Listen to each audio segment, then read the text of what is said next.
为了要发展淡水观光，这淡水高级博物馆公布，对拜二开始提供业者公开标租淡水海关码头，会当使用这2700多平的空间，一年租金是280万。不过有学者是不多认同，认为政府机关不应该有利益关系，颠倒是爱做好这高级维护的工作。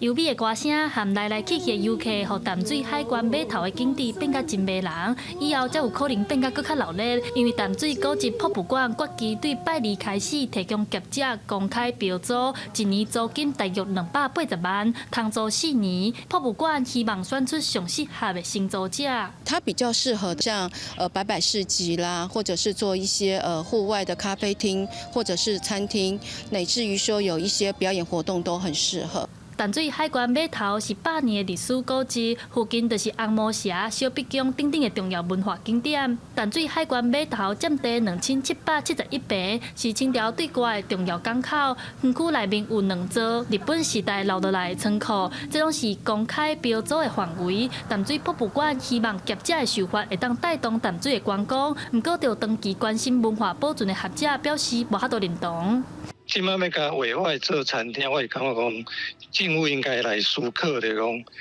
公共设施应该来甲做甲教育有关、甲文化有关，甲即个社会照顾有关。莫甲即个政府的设施来甲做这，甲餐饮有关啦。学者建议政府机关应该先做好古迹维护的工作，重视台湾革文活动，甲淡水海关码头发展做革文场所，也是历史博物馆，才会当确保淡水的历史价值，顺续带动淡水附近的店家生意，这是一减二顾的方法。记者陈阿双、柯敏哲新北报道。